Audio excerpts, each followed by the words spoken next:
Okay, check this out. So I was thinking about an interaction I had with someone and how this person kept saying, like, finding anything that I did to be rude or impolite or something. And I was thinking I shouldn't have gone and hung out with her friends. Um, and her friends. I shouldn't have hung out with her that day at all. Um, and then I was thinking, well, if I had denied the invitation, oh yeah, then that could have been yet another way in which I was being impolite. And oh,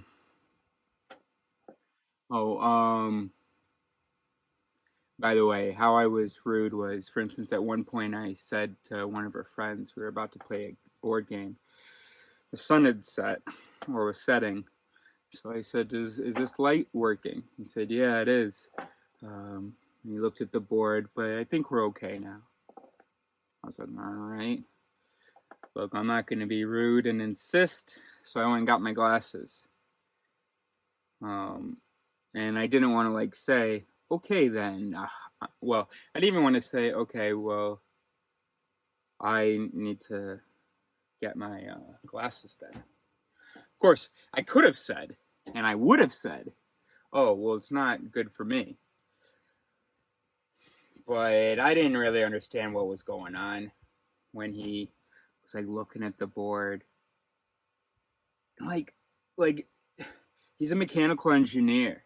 It doesn't take really even any kind of even average intelligence to someone asks about a light and we're about to play a game that they might need the light. But it's your place. And I'm glad I didn't insist. You know, a little bit later, I made a joke. Hey, do you guys think I'll be allowed to use the bathroom? And he goes, and he's not much of a joker. He goes, I'll ask her, being his girlfriend, who was the homeowner, I guess. They both lived there. and I go, what? Because I don't know whether he's joking or not. No, he tells me to go ask her. I go, what? Because I don't know whether he's joking or not. He goes, I'll ask her. I go, he comes back. He says it's okay. I go, how could it not be okay? He said, no, it's fine by me.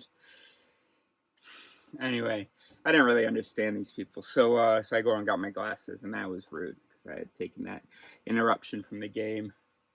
Well, we hadn't even started playing. Anyway, I didn't actually mean to get in all that. But I thought you wouldn't be able to hear anything else if I didn't explain some of that rude stuff. Oh, here's another rude thing. That morning, she was nice enough to have brought me my laundry. And I was like, oh, and it's folded and everything. Okay. I take it from her. It's wet. Okay. No problem. Can't dry it in here. Already have a humidity problem. Got humidity things that are already full and wet, and got a humidity problem in the vehicle. And a lot of electronics, so don't want to have a humidity problem. So I'm not going to dry my towels in the vehicle, right? Also, they wouldn't dry. So I say, oh, they're wet. You know, I thanked her and I say that they're wet.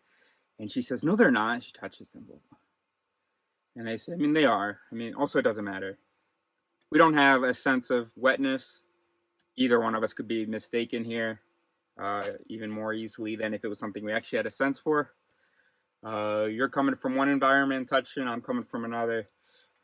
I can't feel this as not wet. You insist it isn't. Okay, so be it. But where can I dry them? And she said, you complain so much. You're so rude. I can't deal with this right now, and I need the drying rack so you can go dry them outside. I said, okay, cool. And then as I walked away, I thought, is that why she gave me my clothes wet? Because she needed the drying rack? I gotcha. But I had no right to complain because, you know, she would make all kinds of jokes about me sexually assaulting her or about me being the cleaning person in the house. She told me I played the race card too much. I have a whole bunch of videos about this whole adventure. So let's say that the last 5 minutes have just been a little preview of that. This is my get out experience. Um, just to give you one more little taste, but I shouldn't be taking so much pleasure in it. But a woman of a certain kind was walking, kind of stepped in the street, and she said, "Run her over for all I care." But anyway, so I was thinking about if I had had a conversation with her and I had said, if I had not taken you up on your invitation to hang out with you and your friends that night, even that you would have thought of as rude. And she would have said, "Oh, should this be like the prologue, the bonus content?" All right, let's try this again, because this could be really simple. Okay, so check this out. This is now, well, the actual, just the thing with all the backstory. Let's try to do this.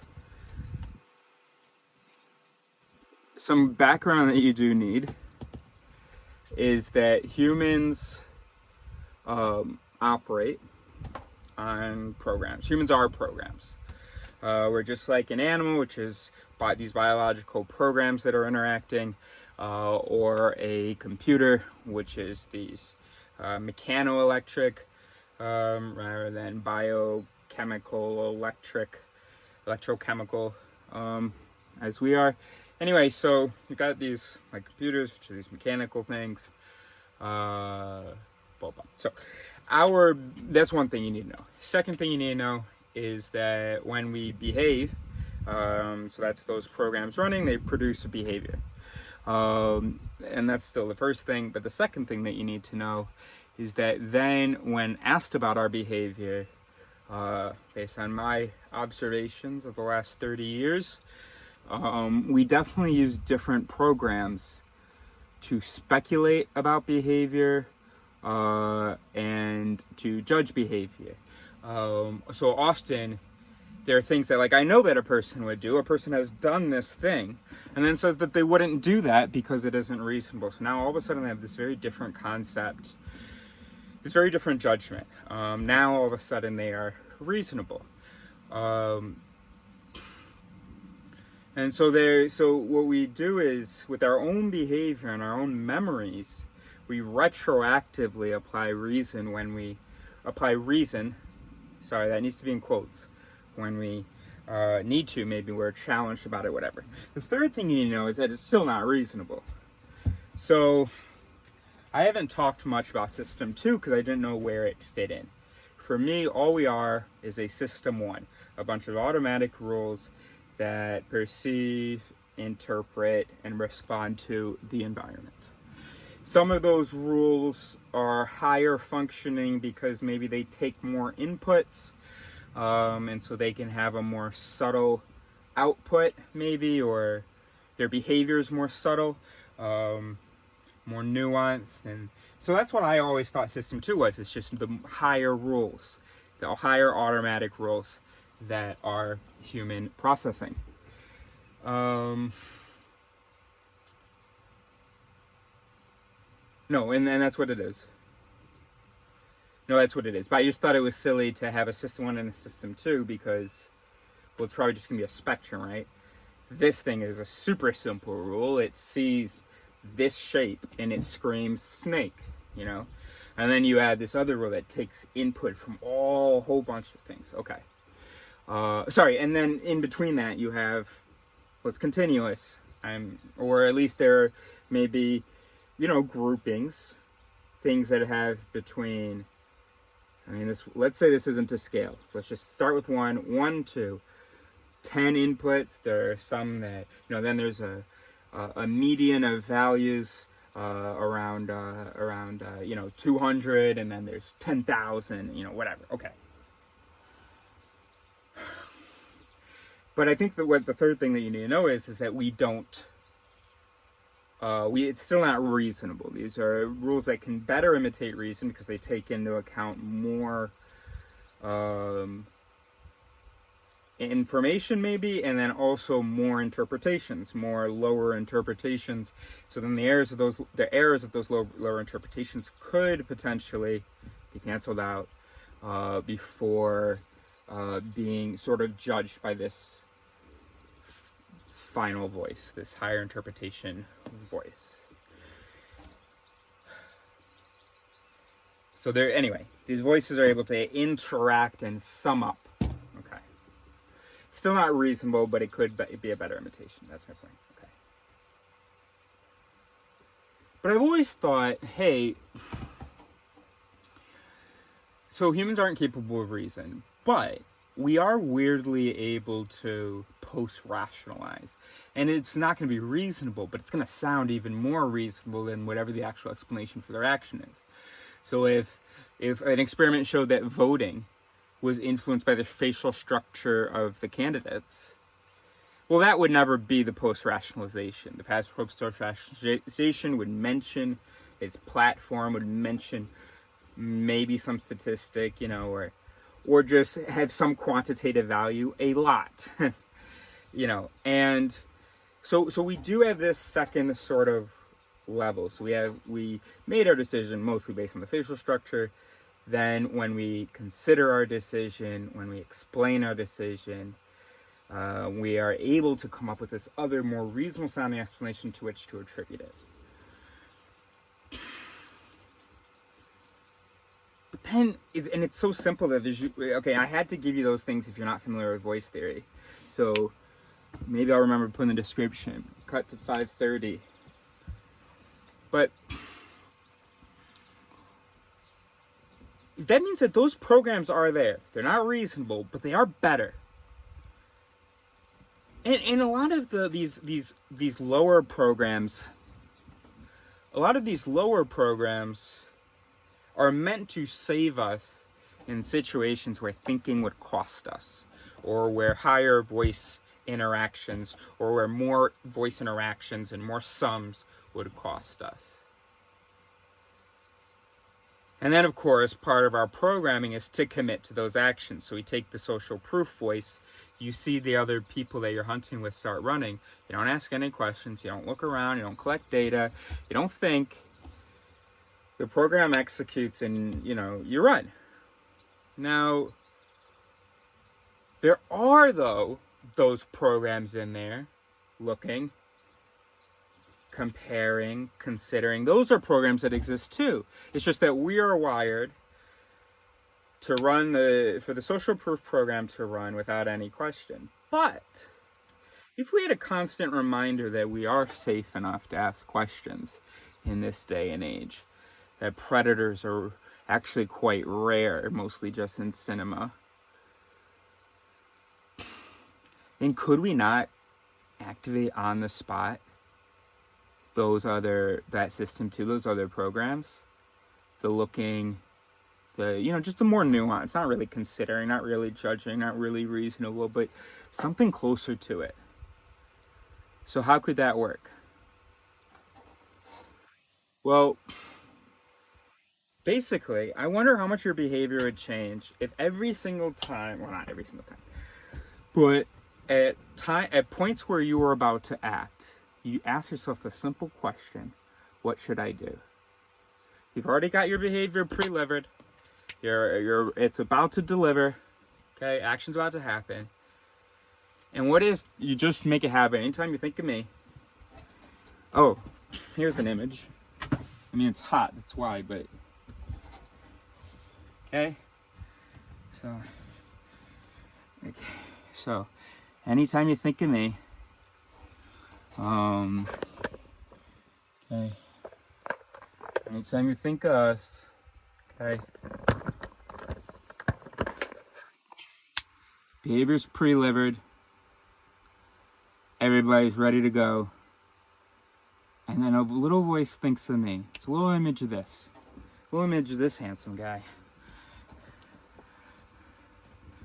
Okay? And what should I do? That's it.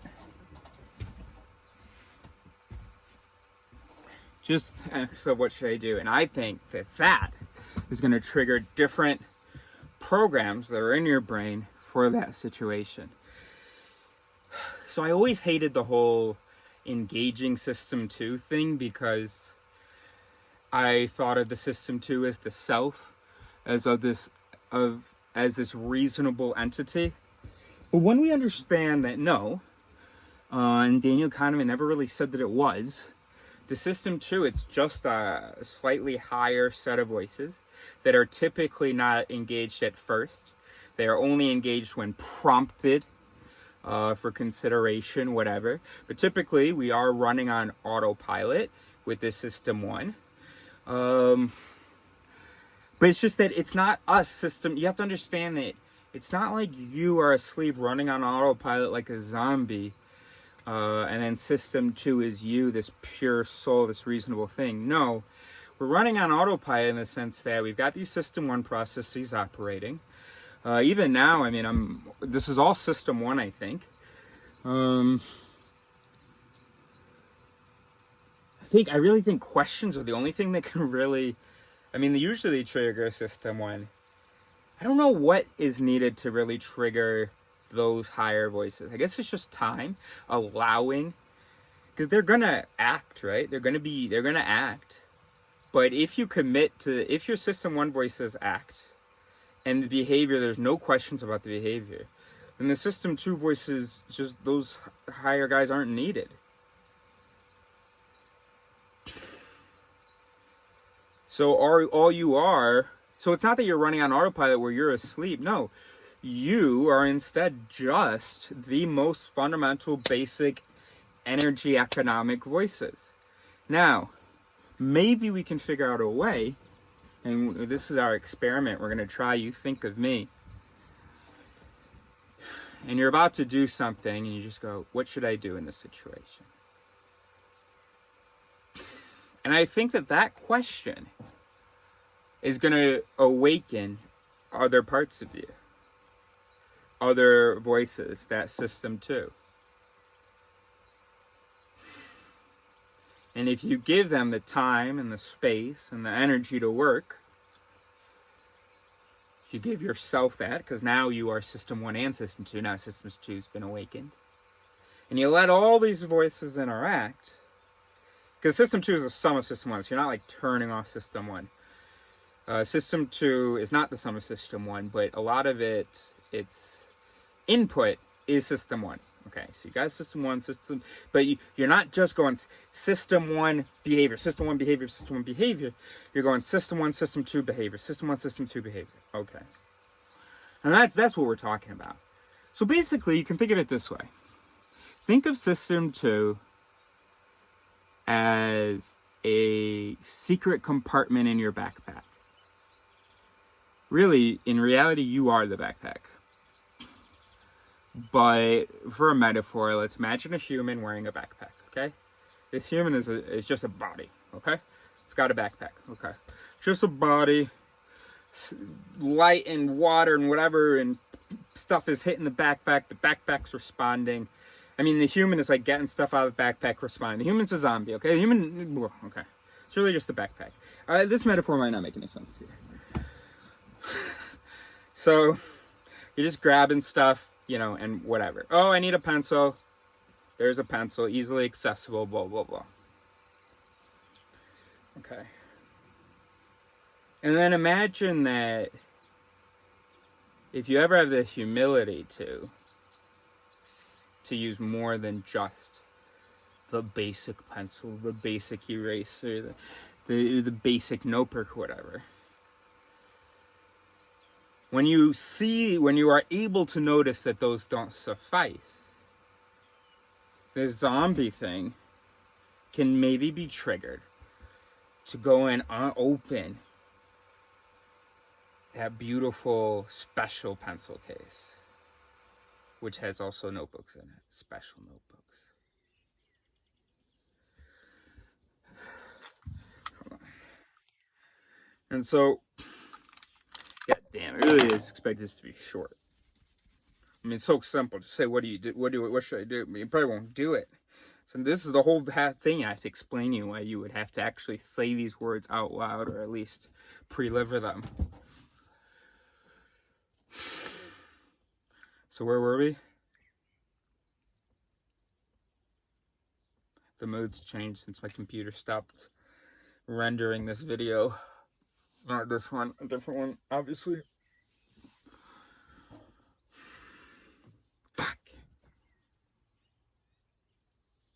Okay. You are a backpack.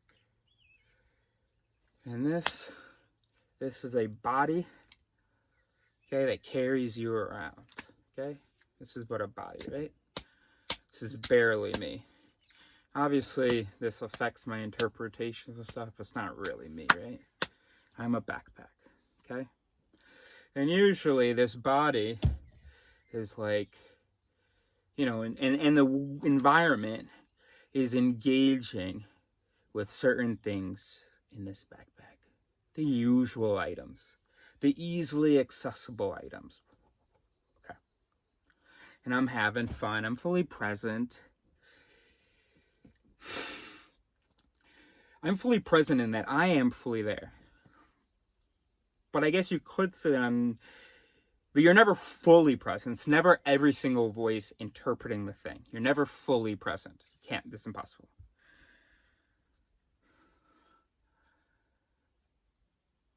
If you are all of, no, but you are not all of your voices. You are the sum of the activity of your voices. Okay, so then you are always present. But then if we're not talking about you in that sense, we're talking about you as the observer, well, then you are the sum of all of your judgment interpretation voices, whether they're active or not. And at no point in your life are all of them going. So what are we meant to use? 5%, 2%, 3%, 4%, 10%, I don't know, of our brains. So at any point but of course there are more voices that are more fundamental than others. Okay, that's not true what I said, but at any point you're like 50% of you as far as an observer. Just said 50%. So anyway, but I'm going along. System one's interpreting, throwing out answers and reactions and responses as quickly as possible, conserving energy, you know, blah, blah. And then I'm about to do something.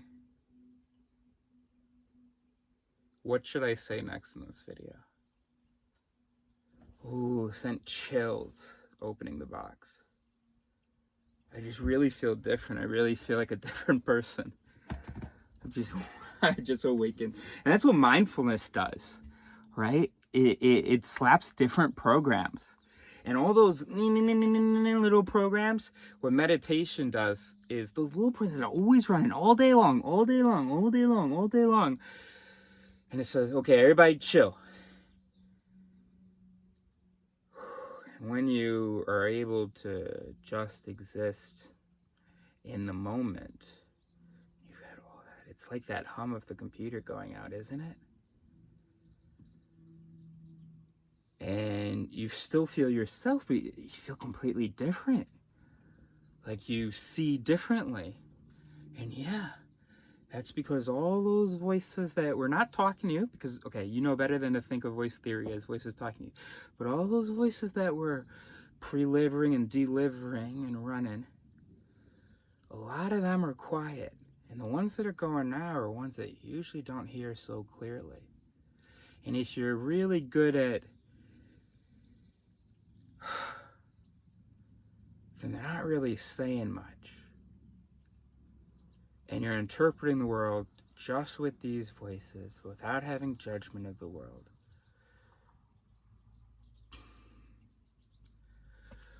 It's something else. And that's all drugs and alcohol. They all change which interpretive processes are running, which voices are active.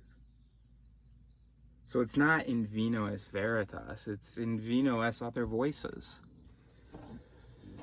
Okay, so let's try this. That really threw me off, even just asking the question. Let me try it again. What should I say next in this video? But no, I feel that was system one and the answers are system one. This is all,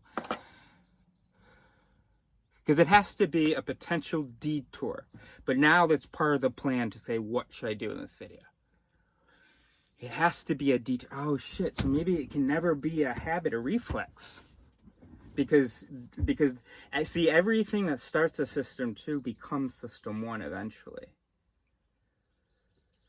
System 2 kind of trains someone with some basic version of what it has considered.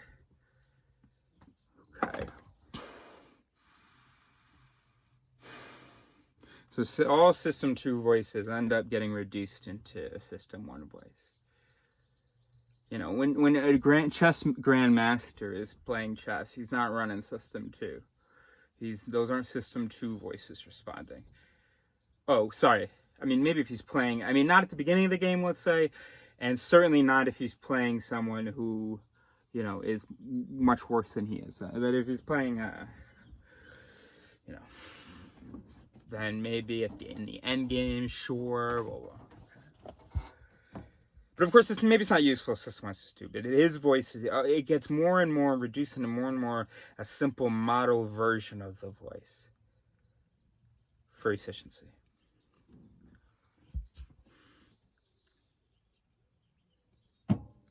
So we'll make this a warthog. Can this work? What should I say next in this moment? No, well, okay, it's not a habit yet, but I feel, and you know, I noticed that I was able to do this with the last couple of women I dated, which was, you know, she was telling me about her day, and I was on System 1, and I care about her and stuff, but I wasn't asking the right questions about her day and stuff. And then if I noticed that, I wouldn't just I wouldn't just go and ask something or say something. And I wouldn't really ask myself either, but I would hear this question of, what am I supposed to say in this moment? And then all of a sudden, the things I was about to say, they were like, oh, nope. And all of a sudden, I had these new ideas for things to say. And it felt like a weird little shift in me. So that's what we have to try. Anytime we are about to express a belief or judgment, or about to behave in, let's say, the first interaction with, I don't know what the conditions could be. Just whatever. Anytime I pop into your head, pause. And this image triggers the voice. What should I do right now? Which will trigger voices programs that would not have been triggered just by the preceding event, whatever happened before I popped in your head. And also different brain regions, actually, right? Yeah, obviously, I was stupid, but I meant to say, we even know, and also I meant to say it's like visually different, rather than just like, it's just, you know, something that you can't even see, it's so small, but no, it's a whole different, like, sub-region, which will be activated in, because you can, so you present Dutch people with a Dutchman strapped to the train tracks and 5 unnamed, unorigined people strapped to the train tracks. Some percentage of people will be willing to pull the lever to kill the Dutch person to save the 5 people. So, of course, they'll have their inaction voice, which will speak maybe in the ventromedial prefrontal cortex. And they'll also have in their dorsolateral prefrontal cortex a voice kind of running the numbers. But that ventromedial voice wins out. They take some other Dutch subjects, and this time they name the Dutch guy. He's not Dutch, sorry. They didn't say he was Dutch. They just gave him a Dutch name. His name was like Dirk or something. Anders, Peter, I don't know. And then they named him Mohammed, Hassan, Omar. And now a lot more people, that dorsolateral prefrontal cortex running the numbers voice, that delivered a lot more. That ended up being the deliverer a lot more. in the moment, in both cases, maybe both pre-delivered, they maybe were like, this. But the one that delivered when it was a Dutch person was the ventral medial prefrontal cortex, the in-group voice. And then because it was an out-group voice for the other, either the numbers, dorsolateral prefrontal cortex spoke and was like, hey, we got to save the 5 people, and for real, man, and wasn't inhibited by the in-group voice, or the numbers was like, yo, I think we got to kill the 5 people, and the out-group voice was like, does not bother me. So I assume the in-group and the out-group voice are both in the ventral medial prefrontal cortex, the numbers voice in the DLPFC. So yeah, so IG versus numbers, IG1. Numbers plus OG, well, they were in synchro, and they were like, oh yeah, kill that guy. There's 5 people on that track. All of a sudden, they got very reasonable. Oh no, of course. And of course, when they justified, they weren't going to say, well, his name was Omar, wasn't it? They're going to say, instead, they're going to say, oh, well, it's terrible for a human person to have to die, but I just, you got to save the 5 people. And the people came out of the experiment with the named Dutch person. We're like, oh, it's terrible that those 5 people had to die, but who am I to, kill someone and pull that lever? And, I don't know, this person maybe was going to have the cure for cancer. Who am I to decide? Fuck! Does it not make you so angry? How stupid we are, and now I'm screaming it at you and you won't believe me? It's because I'm screaming at you? Is that not the input that your human programming needs? Go read it for yourself then. Read it in whatever voice you like. Have it read to you in an audiobook. Or just have someone read it to you before you go to bed. I don't know, man. Look, here. Why we make mistakes. The believing brain. Thinking, or the art of thinking clearly. You're not so smart. You're now less dumb. Thinking fast and slow. Predictably irrational. The invisible gorilla.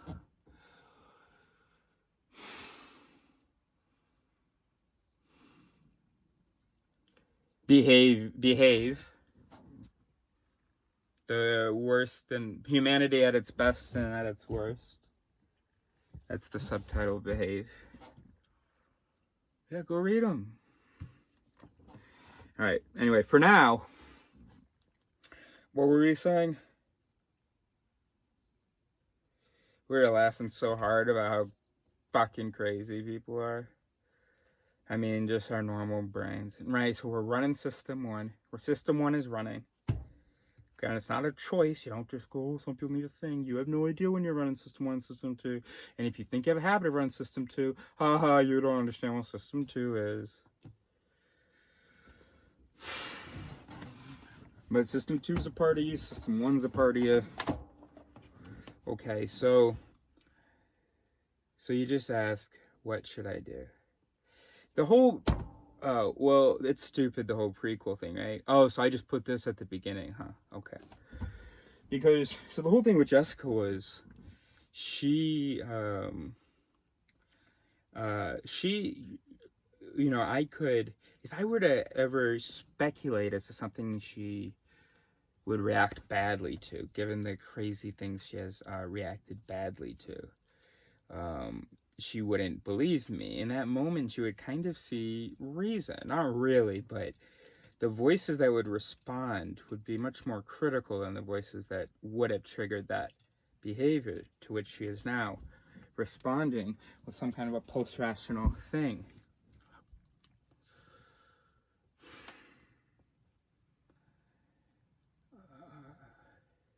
Okay, it's just a System 2 thing. Okay. Oh, but I was about to talk about something, but I think we're done. We're just going to say we're done. The point is I just say, What should I do in this situation? And let's see how long that can have an effect. But once your response seems automatic, and especially when your response is, oh yeah, what we were thinking is, that makes sense, there's probably a problem, because the different voices should produce different thoughts. Now, maybe the behavior will be the same or similar, right? And it shouldn't be a competition with yourself, right? It's not like System 2 is coming in and proving System 1 wrong, okay? And not in a negative way, okay? So I don't want you to go have an instinct for an action. Then you think you're running some System 2 voices, some higher voices, and I'm not sure that what I said about how I define System 2 and what I said about all voices becoming System 1, because that would mean that they would then have fewer connections, or they would just run, I don't know. Anyway, I'm not sure that there's something I said I might be realizing now how it's off. Lots of things I say are incorrect, but there's just one that I realized is possibly incorrect. Didn't even realize it was incorrect. So I got a ways to go.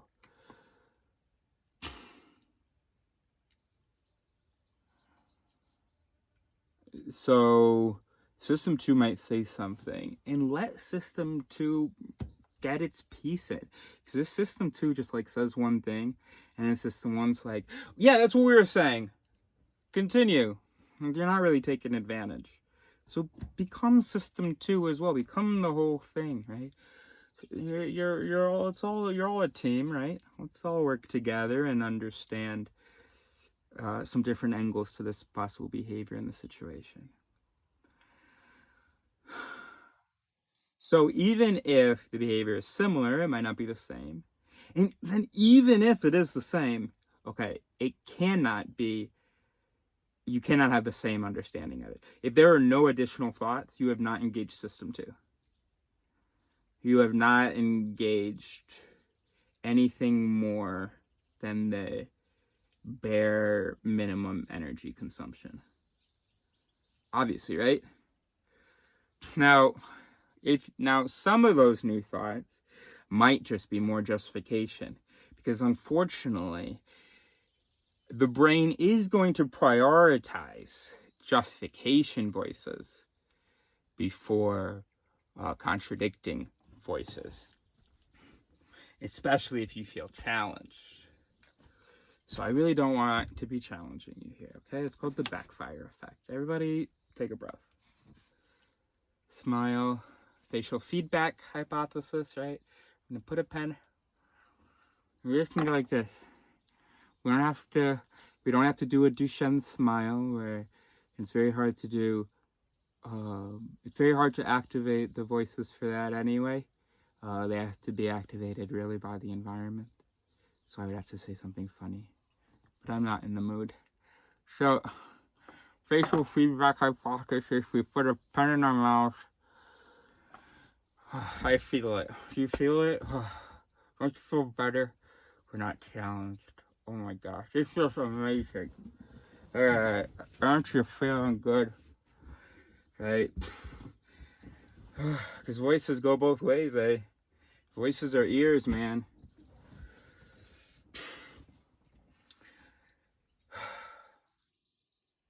That's good. That feels good. That feels good. Oh, good. We don't hate humans. We are sacrificing comfort and whatever else to save them. So, I mean, but this isn't bad. We do get something out of it too. Okay, that was a nice break. So by changing our face muscles, we slapped some voices, right? So normally there are voices that like send out a smile, but by forcing a smile, actually slapped, I don't know, their brothers or something. And they're like, oh, are we smiling? Okay, cool. My brother didn't say anything, but I mean, obviously you're telling me we're smiling. All right. Hey, brain, we're smiling. Pretty cool, huh? And which then, so then there's a voice, a little voice that goes, if we're smiling, then we're happy. Oh, did you guys say we're smiling? I don't have any. Okay, if you say so. Okay, apparently we're happy. And then there's a voice that goes, did you guys say we were happy? I didn't send. You're saying we're already happy? I didn't get anything from there. Okay, well, I guess we're happy. And then there's a voice that goes, we're happy again? We're still happy, even more happy? All right, send out a smile. Smile, happy, happy, smile. Boom, boom, boom. Pretty cool, huh? And what's great about that is that now you only have to force a smile for a second when you first meet someone. You know? You're watching a TV program. It's always more fun with friends because you're expressing whatever the humor to other people, and also because you're sharing the moment, yes, but also there's programming that runs because you're around someone else. Their presence triggers more expressions of what's happening in here, which is an obvious social thing, right? Because I mean, we don't want to be twitching our face all the time when we're alone, but you know, when you're here, my face is a lot more active. You know, certainly when you're talking to someone, your face is going to be more active than when you're talking on the phone. All right, anyway. So what happens is you're with your buddy. So one, yes, you are enjoying and experiencing more humor because it's shared. But also, whatever humor you would have experienced even without that, you are expressing more, right? Because another human's here. Not even because it's all that funny, but just another human's here. Him, social proof. He's seeing that. He's got a voice going, hey, we see a smile. We do a smile, right? Unless you're in certain parts of the world. You're in Paris, New York City. You're in the inner city, whatever. And a smile's like, what do you want? Or a smile from an enemy is going to be like, what do you want? But we see an in-group member smile. And the in-group voice goes, the observation of the smile goes, and it says, and it goes with the in-group with, hey, you good with this dude? In-group voice is like, yeah, I'm good with this dude. Maybe the F5 visual cortex, the facial recognition cortex, has even sent to validation because we even know the person. And then there's a voice that is just waiting to hear input from those three guys. And if it hears that there's a person that we know and is in our in-group who is smiling, then boom, these muscles are doing this. Then those muscles do that, which says hey, we're happy. And then, hey, we're happy goes, oh, okay, we're happy. Well, then keep doing those muscles. And the other person sees it, and we're just having a lovely time. And we're really convinced that we're, like, enjoying this. And we are. It may not be enjoyable. It may not be in any way useful to your emotional life at any moment outside of the moment that you just created. But we are programmed to enjoy that moment, to fucking get to know people, obviously. And when we get to know people, to smile. That's just in our program.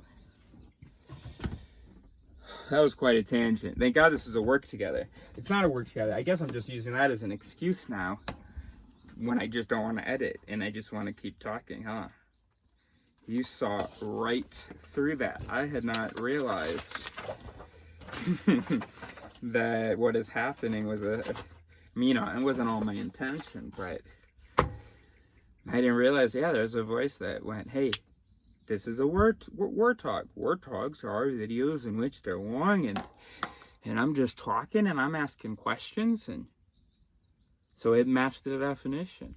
But then a higher voice, I won't say it was system 2, it was pretty automatic, but it's because I spent time making this video, so eventually it was heard. This higher voice goes, hey, wait a minute. You said it was a word talk because I had a few things in common with the word talk. But does it match the objective of a word talk? Is it actually a word talk? It may resemble a word talk, but is it a word talk? And then a voice like, oh shit. Did you guys hear that? Oh shit. And then there's one voice that goes, whenever we have a new thought, say it out loud when we're on camera. So then that got said out loud. I heard it probably the same time you did. I don't know. If I paused there, then it might have been pre-livered before it was delivered. You want a warthog? So what could our question be?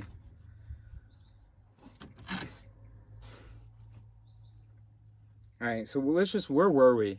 We had this backpack thing, and you know, the stuff in the usual package system 1, and then in this one compartment, there are these system 2 special voices. Take a little more time to set up, to take a little longer to do their job. They're not as quick, but sometimes they come out with some kind of good stuff. And then the point is that maybe we can come up with a reminder system to open up that pack, because it's never going to be automatic, because that's not how the brain works. It can't be automatic to run the energetically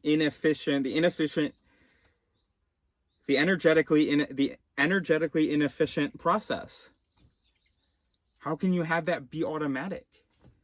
How can autopilot say, hey, how can you put on autopilot, turn off autopilot? Or maybe turn off autopilot, but that's not what's happening here. There's not like a pilot and then autopilot. It's autopilot, and then it's like other functions. So, okay, no, we can. We can make a habit of that. We can write into our autopilot, we can learn certain triggers to open up the special pencil case with the special voices. Okay, obviously we evolved to stick with System 1 voices to save time.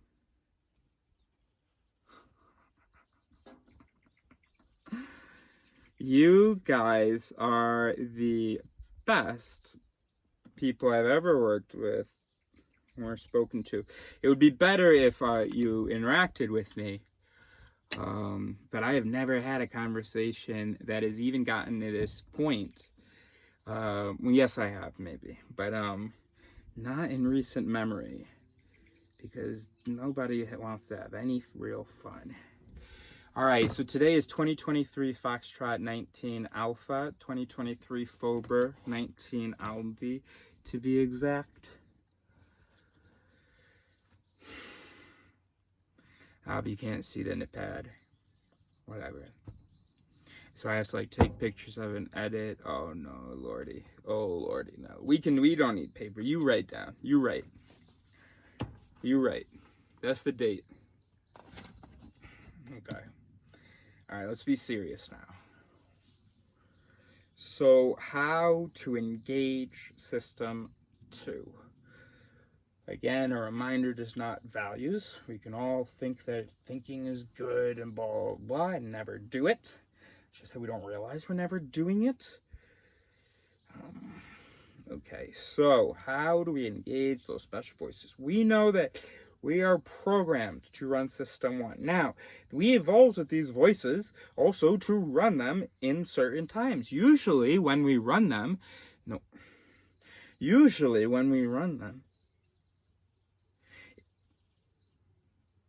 is when we are asked about them, right? Somebody says, why are you going to vote for that guy? None of the programs that ran leading up, or that ran and delivered that decision to vote for that guy are now going to be called upon. Now it's going to be some System 2 voices. Now it's almost even going to sound reasonable. Won't be at all, but it will sound it to another dumbass. So then,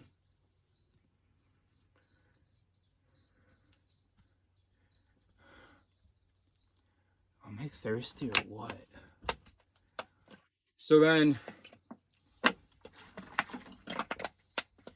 now you could say,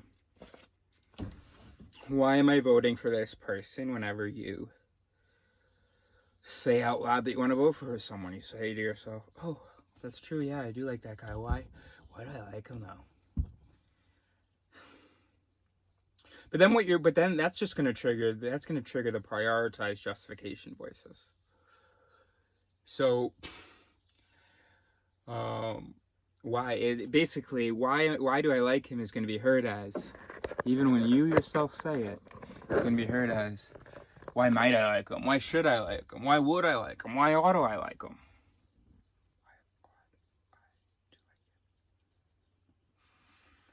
And, all right. So, that could be the commitment voice, the commitment fallacy, the commitment voice, commitment bias. So don't remind yourself that you like him, right? Right. Yeah. That's why you shouldn't ask yourself, what should I do? I mean, you shouldn't ask yourself, why am I doing what I'm about to do? You should ask yourself, what should I do? Okay, so now ask yourself, who should I vote for? So you know who you're going to vote for. Ask yourself, who should I vote for? And I swear that's going to trigger different voices. It's going to be hard with the vote one, especially if you're a dumbass, like diehard dumbass. And that's a lot of people, but if you're watching this video still, I don't think you're a dummy diehard dumbass. Oh, a no, what was I going to say? Oh, no, there's no third D. So if you're interested and humble enough with your programming to say, oh yeah, so maybe there might be some programming I have that's better than the programming that's usually run, so how do I trigger it? All right, so you say, what should I do in this moment? Think you know what you're going to do? There's a behavior that's been pre-livered. What should I do in this moment? Oh, definitely. Or, what would I tell blank to do in this moment? Right? Okay. Also, that's going to calm you down anyway, because that's going to require energy to just wake up those voices. So all that energy that was here, if it was one of those situations, or even just not one of those, but you had a whole thing you were about to say, all that energy is going to go. It's going to be reallocated to this question you just posed yourself. It's a really hard question. This question requiring theory of mind, requiring a whole bunch of voices that were not in position. So they're all going to sit their asses down. And you're going to have theory of mind voice pop up, and you're going to have some other cool stuff, some other Neo? Some other self... What? Is that you? Okay, that's good. So it's a work together. It's a warthog, because you gotta tell me how this goes. I've explained all the theory behind it. Yeah, you just need a different trigger. And then I guess what you could do is have something around your wrist. Like, what would Jesus do? Except it could even just be, what would my best voices do? Or like, what would I do? Just say, what would I do? No judgment, no value. Just say, not what would I do? What should I do in this moment? And, okay, that is value, but... okay, so what is the best thing to do in this moment? I just don't want to put the value on the voices. What is the best thing to do in this moment? And also be more clear with yourself about the question, because they're still not wizards, or or even human. These voices are not, or what you think humans are. So get more specific. So first question: what should I do?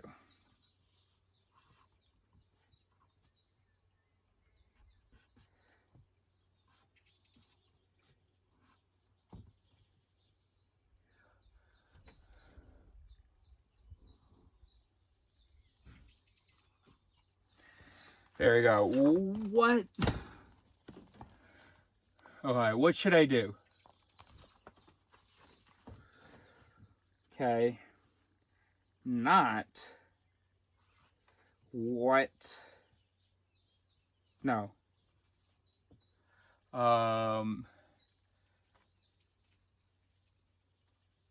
Not like what is the quality of my current action. Okay.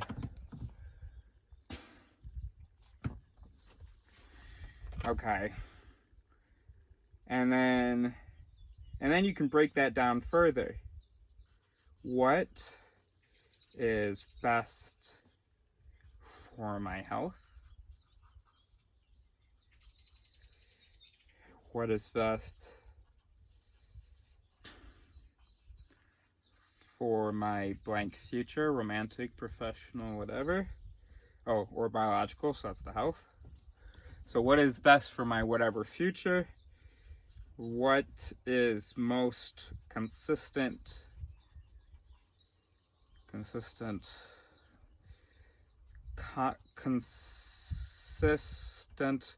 with evidence? And then what, how do you say consistent again? What fits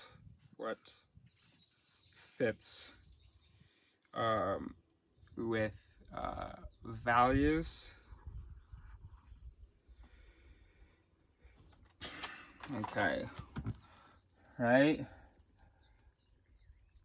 Okay. And the more specific your question, you know, because you're only allowed to trigger like 3 voices at a time, because your brain's always going to try to be energy efficient. First of all, it's saying, hold on, we were doing perfectly fine with system 1. Like, okay, so we're engaged in system 2 here. All right, fine. I'll give you 2. You have enough energy. I mean, it's not even the brain saying this. It's the energy supply system saying, look, I'll feed 2 higher voices. So ask a super specific question. Because if you ask a super general question, what should I do? You're only going to hear 2 possible responses. But, you know, ask what is best for my can't believe that. I'm trying to be relatable. What is best for my relationship, okay, with my partner? There's already, your brain's going to come up with a whole bunch of shitty answers to that. So look, it's going to give you the whatever two. It's going to give some 2, not even the 2 best. Just the 2 that first come to mind. But, you know, because you asked the question, at least it's going to be some higher voices responding, because it's in response to a question. Questions, I think, some questions can trigger that. Questions when you feel safe can trigger that. But if you were like, just what should I do?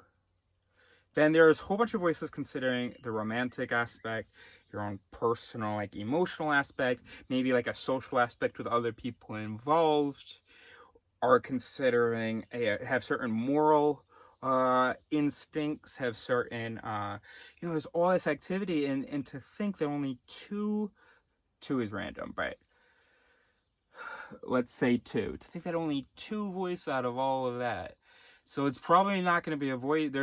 So only even like 2 of your objectives or 2 of your values are even going to be spoken for. You know what I mean? So basically, if you think of it as a government thing, like you've probably been thinking of it as, you can't just ask the whole assembly, like, what do we think? Because you can only afford 2 mics. And so you'll just hear California and New York or whatever. And maybe those aren't even necessarily like the things you wanted to be, the people you wanted answers from. The people that are particularly affected by this situation. So you gotta ask, you gotta name the thing. You gotta say, hey, I want to hear from voices that consider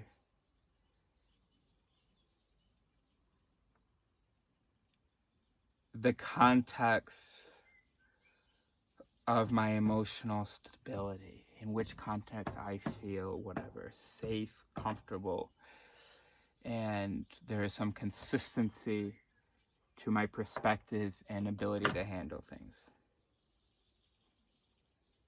I want to hear what the voices that are working on that.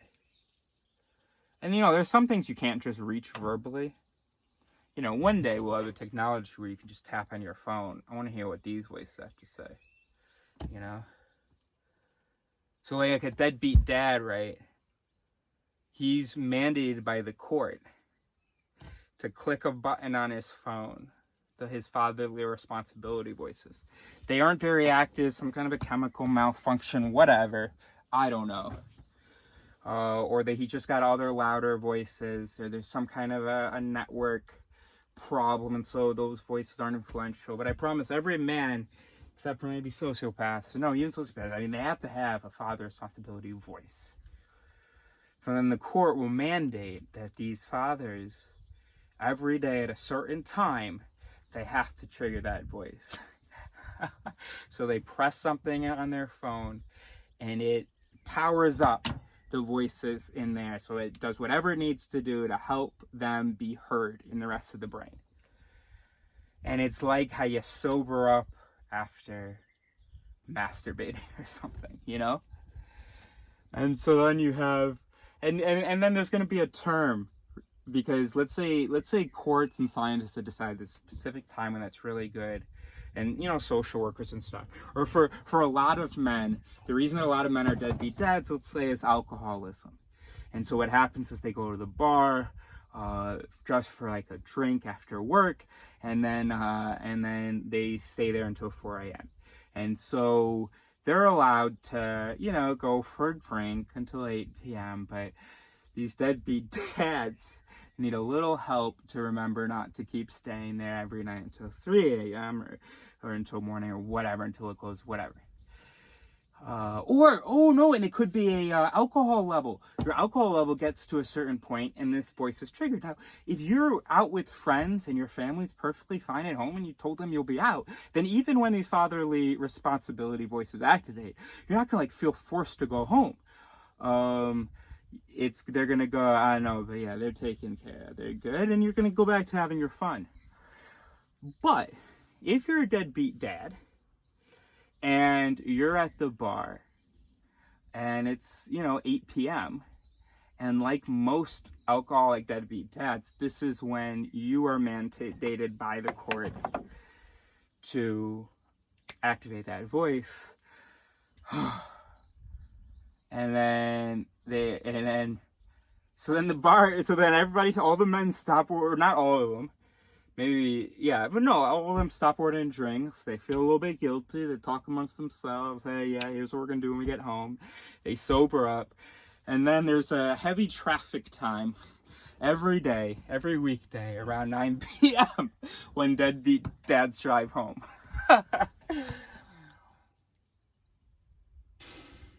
And then there are people like, oh, please don't set my thing for 8 p.m. Please, please, please. Okay, fine, set it earlier, because otherwise everybody's going to know I'm a deadbeat dad when they see me driving home at that time.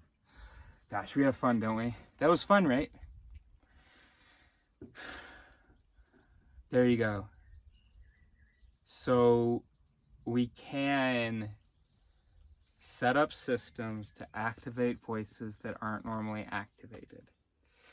And I know that when we judge people in social situations, when we talk about our judgments of people, they're often very different from anything that could have precipitated our actions regarding those people. We don't seem to see that dissonance. I see it. I promise you it is there. We say we would do one thing, situation comes, we do another. Or we do one thing and then we're meant to talk about it and we say we didn't do that thing because we wouldn't. We're like, huh? Or as in similar situation comes up, we say we would never do anything. Huh? But you did it in this situation. Nah. Oh, yeah, but... And then prioritize justification. You're exactly right. Voices come up. So if you feel safe and humble, you can turn on some system 2 voices. That's awesome. Just by asking yourself what should be done in this thing. Not what am I going to do, not what do I want to do, not even what should I do. Maybe try what should be done. Oh, that's good, right? What should be done. Leave yourself out of it completely. So your first question is what should be done. That should have a sobering effect immediately. And if it doesn't, say it again. It's because you're too used to it. Still doesn't have a sobering effect, fucking say it again until you start hearing some new guys wake up. Guys who had now gotten so used to the other alarms that they slept through it. Hopefully you'll be able to feel it. I think I feel it. See, it's just new thoughts, right? So you go, what should I do? Okay. So you get 2 ideas. Now, if you got a bit of time, remind yourself that you have time. Because we evolved to be efficient and to, by default, make quick decisions and have quick beliefs. Because we often didn't have time to make decisions and have beliefs, or it wasn't safe to test out multiple things. If one of those was bad, all of them are bad. But now maybe that's not as often the case. There's not as many like poisonous fruits or tribe pillaging foreigners, you know. So now we can give another one a chance, or even give one a second chance.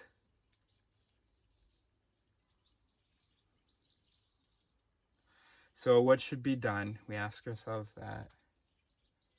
We remind ourselves that we have time, if we have time.